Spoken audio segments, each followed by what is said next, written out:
Aloha and welcome to Wednesdays. We are so excited to be here today with mother of 1111 Unify, Anistara Ma Ka, and Kelly Krezek. Kelly is one of the Regenerative Solutions for New Earth experts that we just recently had at the 1111 event. And we are just so blessed to have her joining us today for her first 1111 Unify interview. Anistara, I'm going to let you take it away. Thank you. Appreciate you, Brielle. Yes, thank you, Brielle, Manifestation Media. So Kelly Krezek, oh, such a dear, beautiful sister. I'm so grateful to have you here today. And you created a beautiful presentation for 1111 Unify. People can find that on our 1111community.com website. And I just wanted to tune in with you and let's talk about regenerative solutions. What does that mean for you exactly, regenerative solutions? Well, regenerative solutions really means to regenerate the planet. So we used to have sustainable solutions, and we still do. But once we regenerate the planet and really can, provide all the resources that people need to live freely in the world, and also make sure we're having care for the planet and care for humanity at the same time, and make sure we're growing more trees and we're growing more biodiversity in the world. That's really what regenerative solutions mean to me. I love that. Yes. And so during your presentation, Regenerative Communities of the New Earth, you spoke of many things. And I just wanted to really ask you, what is it that you feel is a community of the new earth? A community of the new earth? Well, that's a great question. I would say that the community is just an incredibly beautiful place that's like heaven on earth. So it not only has regenerative physical infrastructure, such as natural building materials, gray water systems, biodigesters, all a complete life cycle where we know where everything is coming from, all the materials, where they're sourced from, and we know where they're all going, where the waste is going, making sure that it's all taken care of completely responsibly. So we have this physical infrastructure that's regenerative, and then we also have new paradigm operations, such as self-governance models, where we can all get along in harmony with each other and really understand one another in communication skills.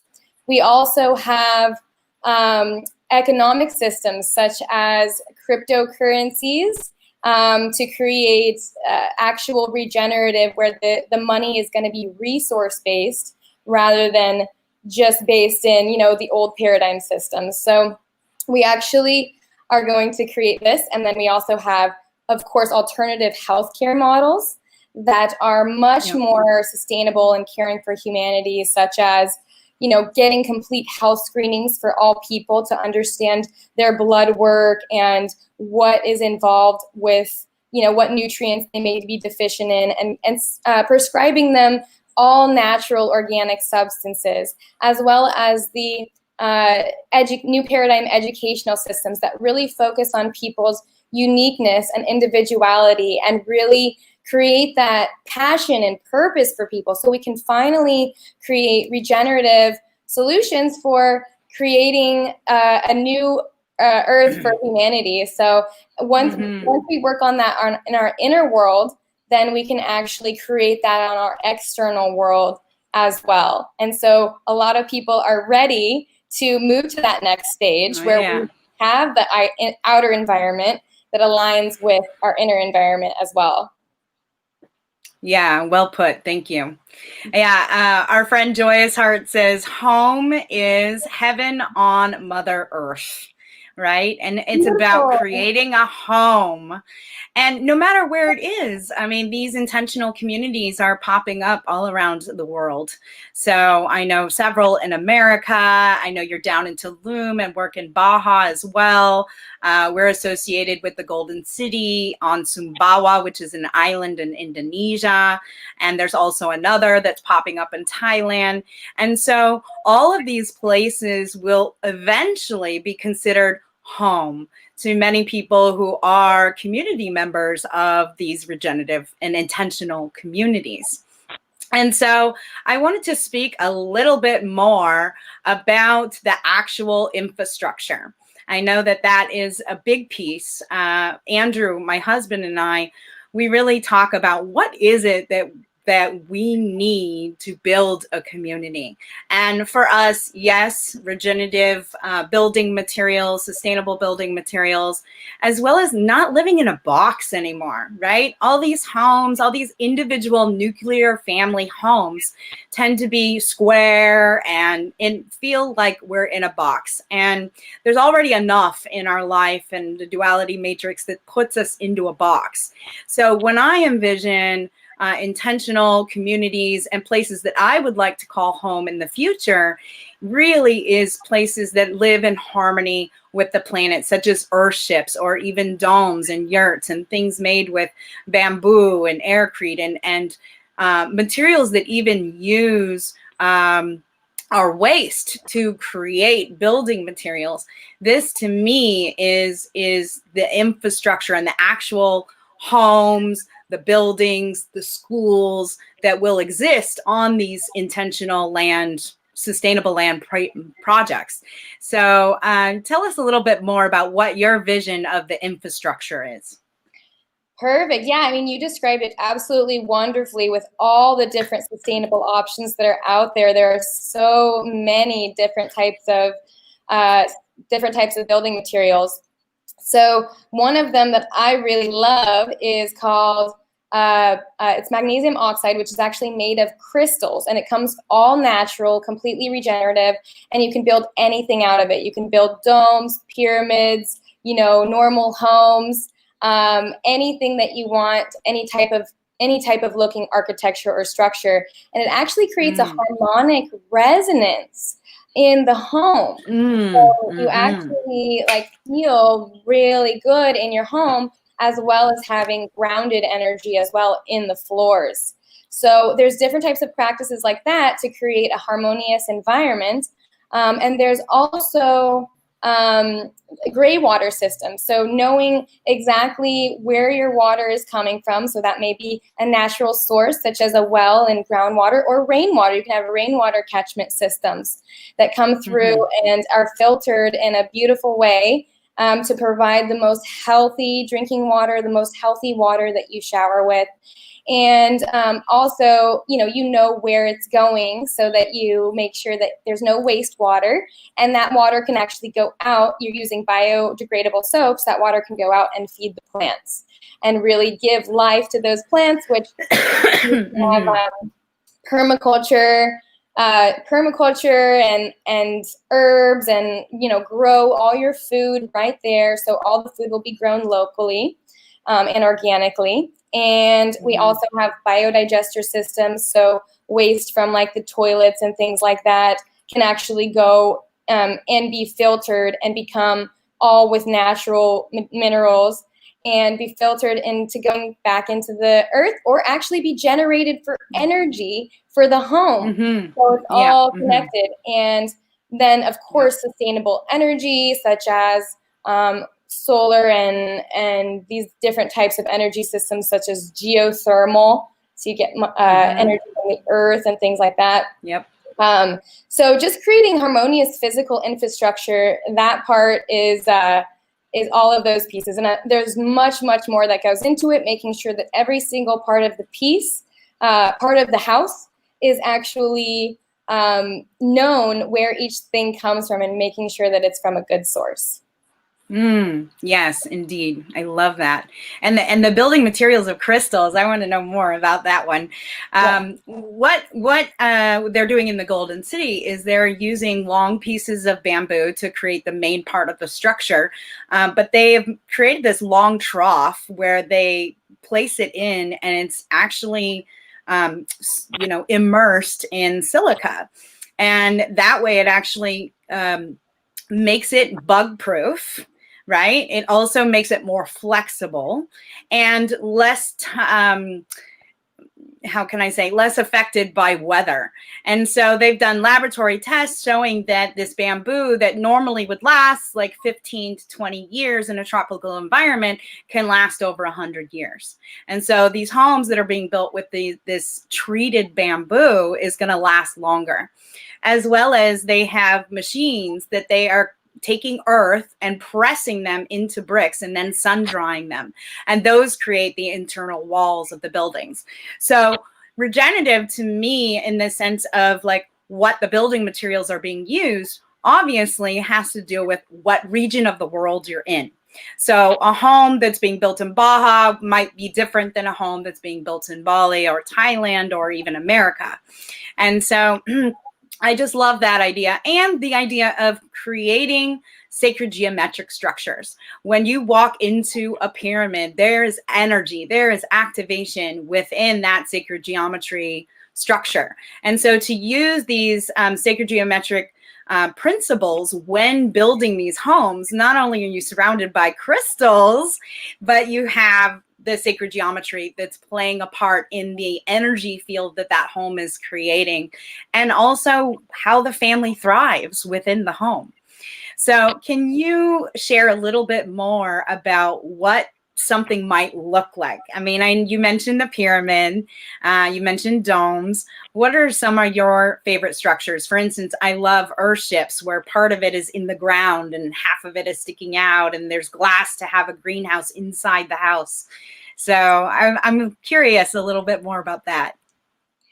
Yeah. So the question was again, what are some of your favorite structures? Like, what are some of your favorite? Yeah.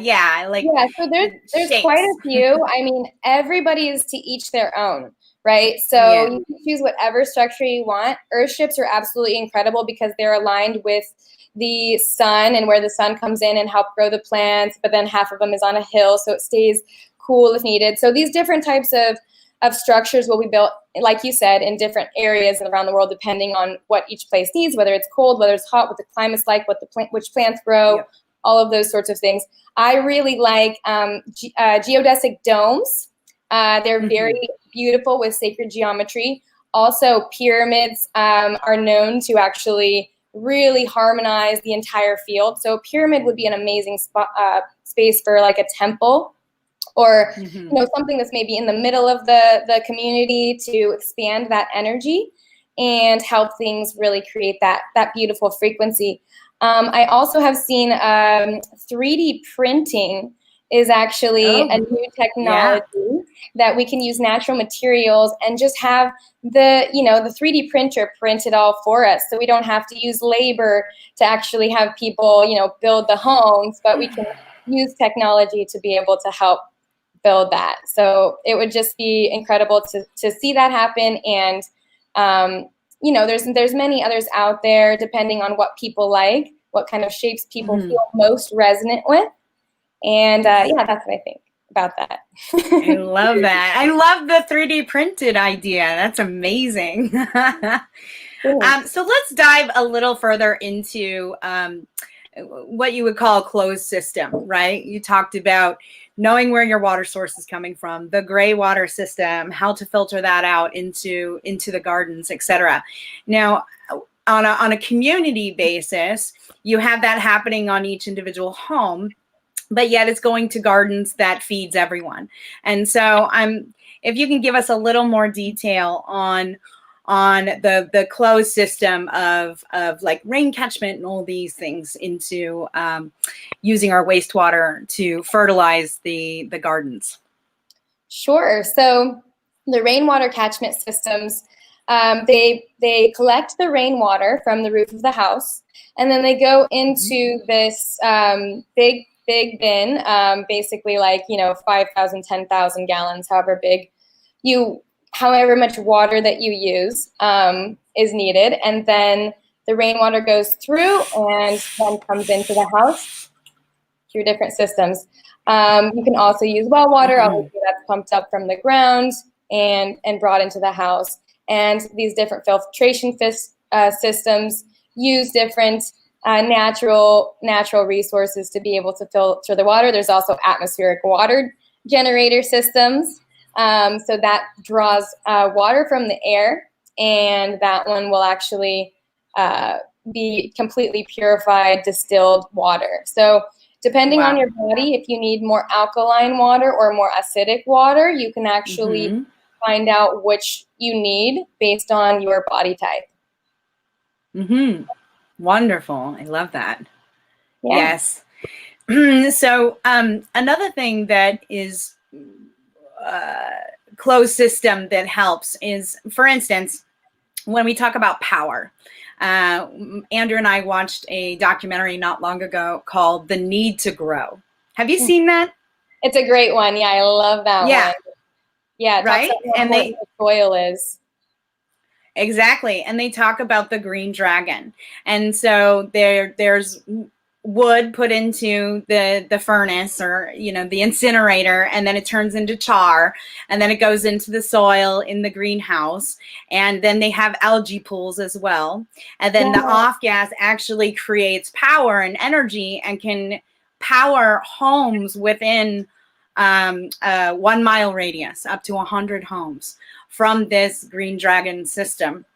And so don't quote me on the name of it, but honestly, if anybody hasn't seen The Need to Grow, this is a really important one, because it talks about regenerating the soil, right? We're in so many ways, the way that farming occurs right now and the pesticides and the sprays really is killing the soil.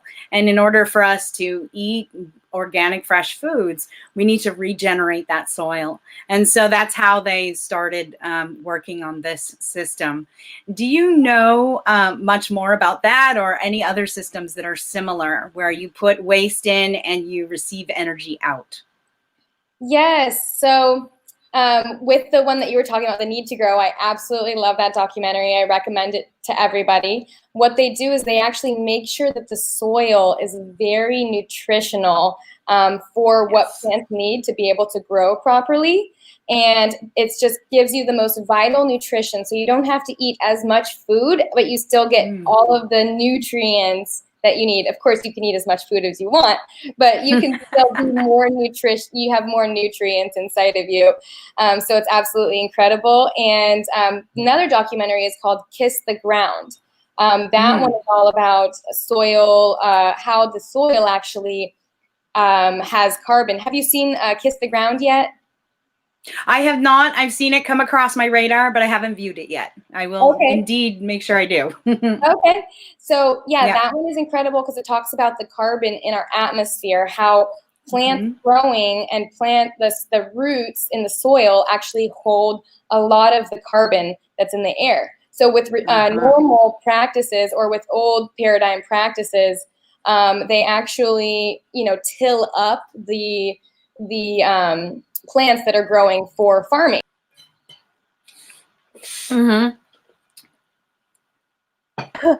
It looks like we lost Kelly. I think she might be having a little bit of Wi-Fi stuff as she's down in Tulum. I'm not sure how the Wi-Fi is down there. Oh, we got her back. Here we go.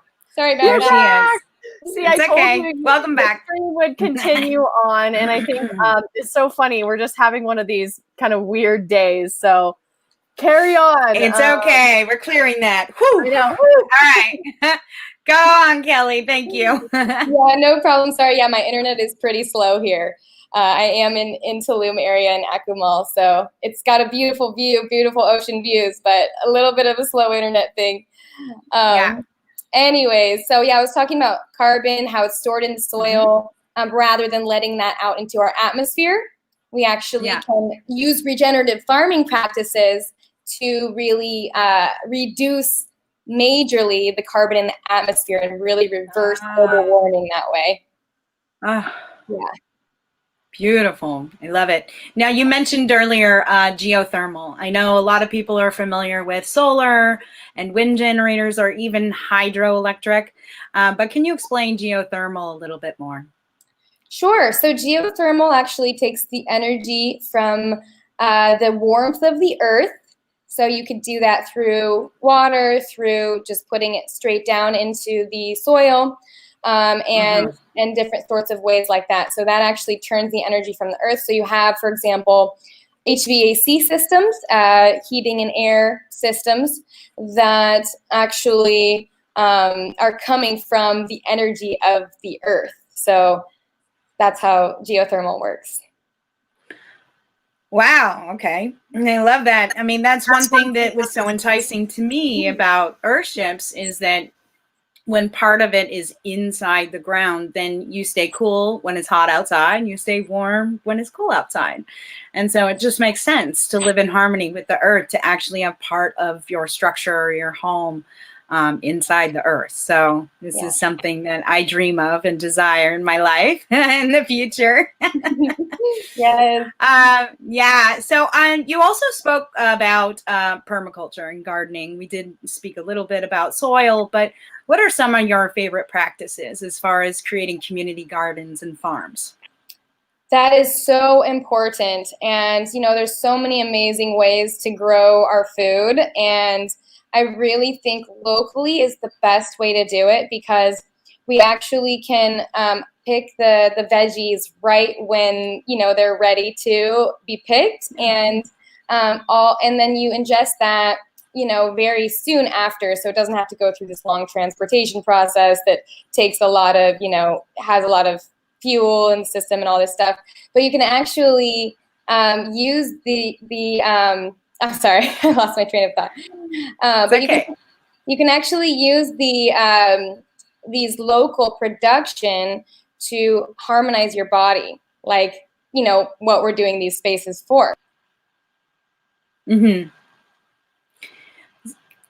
It's okay. She'll come back again. What I was going to say too is the audio quality is really good. So, and what I envision us doing at 1111 Unify is coming out with an audio podcast series. So we'll be taking some of these Wisdom Wednesdays and then uploading them to another service, so that way you can listen to just the audio piece as well. So stay tuned for lots of magic to come.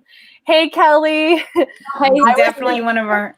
Yeah, I was just jumping in to say the audio has been really great. So I've been hearing everything you've been saying loud and clear, and we'll likely take some clips from today and make like a podcast with it. So we have an audio, since the audio has been great. And you look beautiful. I'm jealous that you're down there in Tulum, and you know, everything you've been sharing. Since I've been popping back in here, I just wanted to say I love hearing about all the different structures and the geothermal. It's all very inspiring. And so just thank you so much for joining us today. Of course. Thank you, Brielle, for holding it down. Okay, so we were talking about community gardens and farms. That's right. So many types of ways of building of creating farms. You could do vertical grow farms. You can do hydroponics. You can do just growing fruits and veggies all over the entire space, and just being able, and fruit orchards, and just going, it's going to be like Eden, basically. You know, you're picking the fruits off the trees anytime you want. You're harvesting the vegetables when they're ready. And so that's kind of what I see for regenerative community building. I love that. Yeah. So Andrew and I, you know, we do a lot of traveling, and we haven't done that this year. So our garden flourished, and we really planted a lot more trees in our orchard. So we have several nut trees, as well as apple and orange and peach and apricot and plum. And then our garden itself, he loves to fly drones. So we created a garden that the garden bed is actually a spiral. And so we have the golden ratio on the ground that are our beds. So we're actually growing our food in a spiral garden.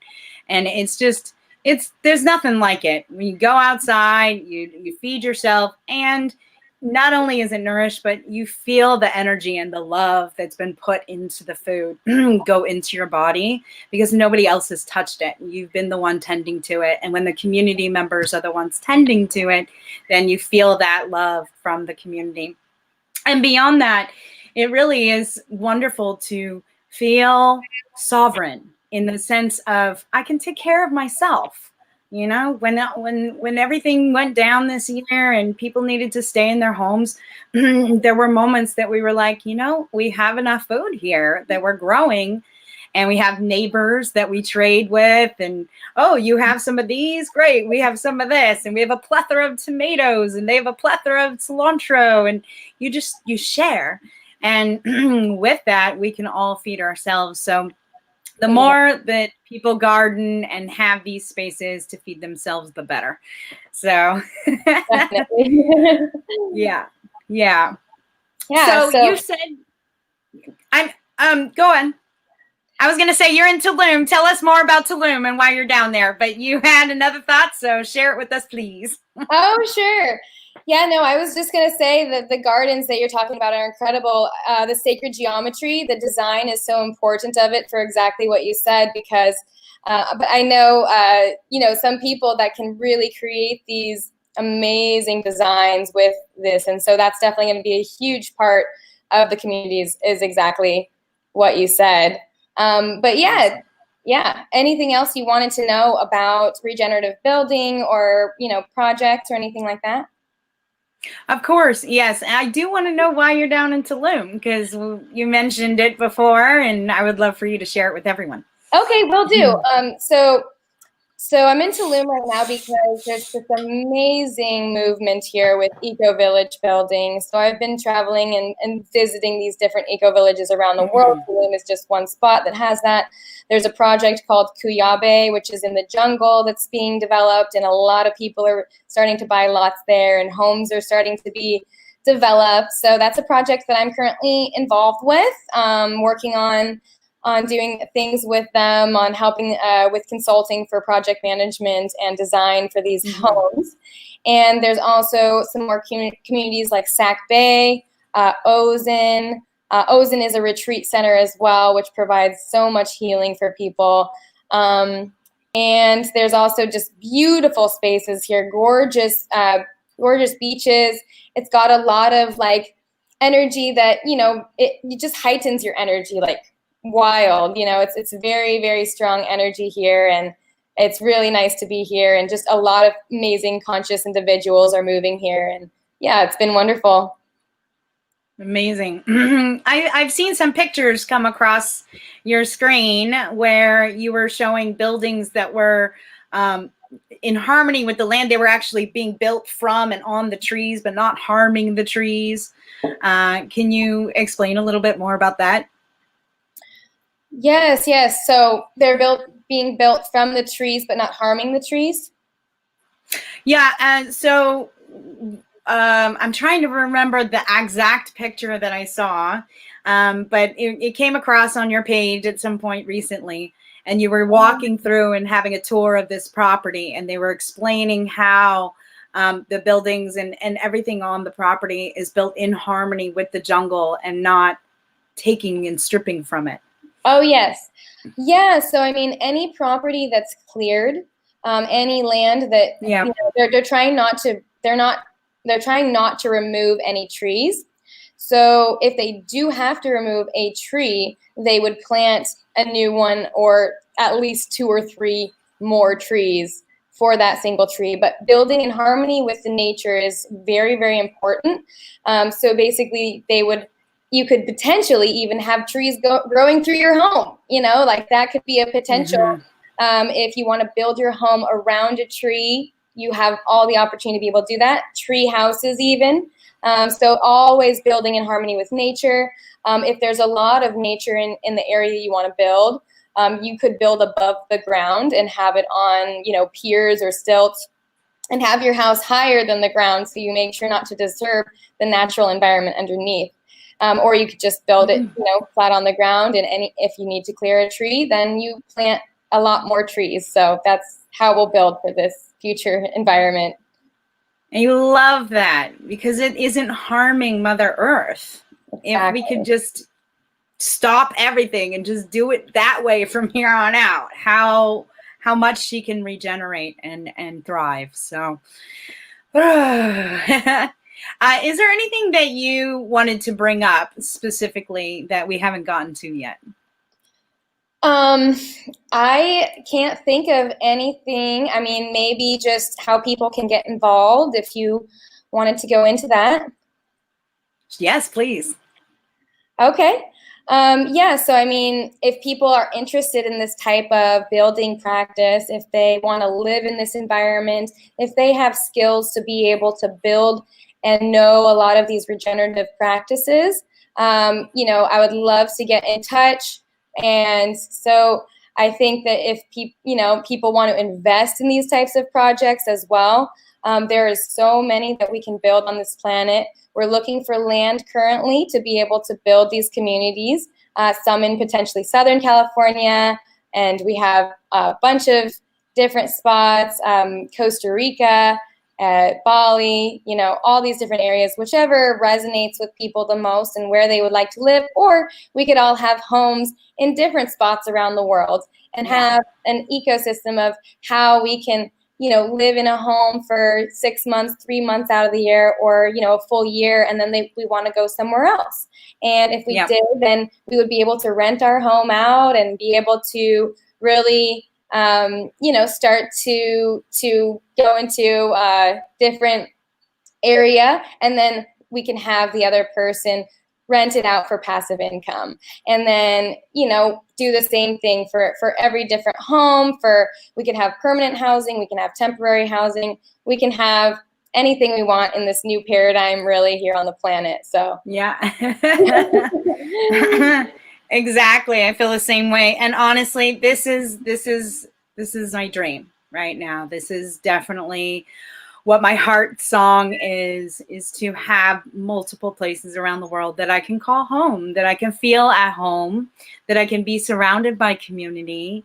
We can have the retreat centers there that are bringing in students to learn and educate, whether they want to learn about how to build it, whether they want to learn about permaculture, whether they want to learn about these free energy systems, that the retreats themselves would draw the students, and some would stay as residents and some wouldn't. And, you know, you just kind of cycle, and you can go to all these multiple beautiful Eden, heaven on earth homes and places in the world. So this is definitely something that so many people are feeling the call in their heart and are guided to help and assist.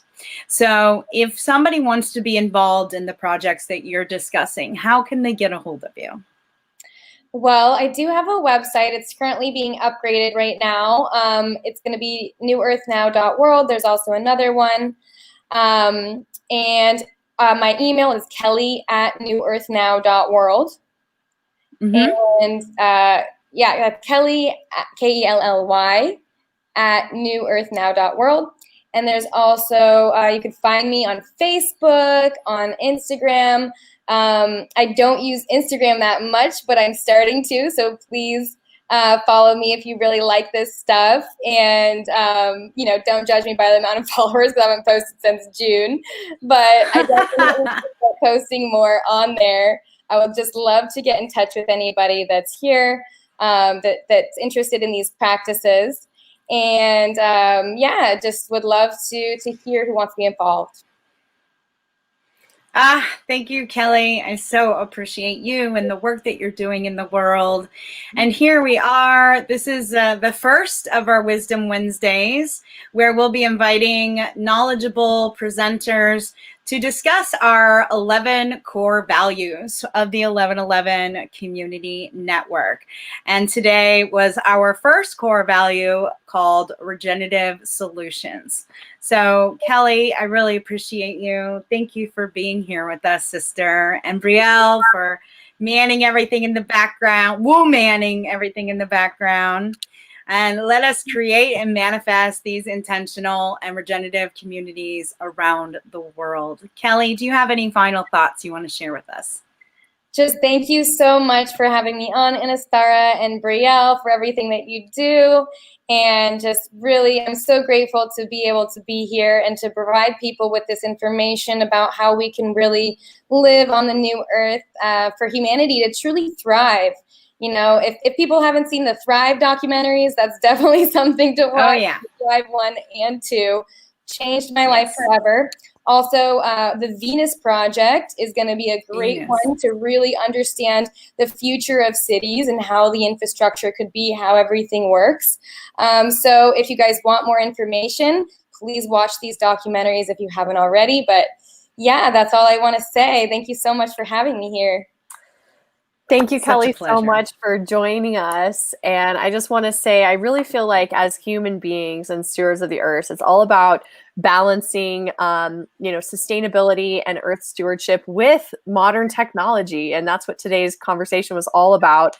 And that's what I feel like I'm doing here in the background with my little tech world. And it's not, we're humans, nothing's perfect. And I think since she's fallen away, I think it's a great time to just close with this beautiful thought of, the vision, I like to close my, so we're just closing. I love to just kind of close my eyes and just imagine the world that I want, for all of us. I can feel it. I feel it. I got chills all over my body. It's so beautiful. And it is so new earth now. Yeah. Thank you so much, Kelly. Yeah. We'll see you next time. Okay. Thank you so living much. Into these communities. Mwah. Blessings, sisters. Blessings.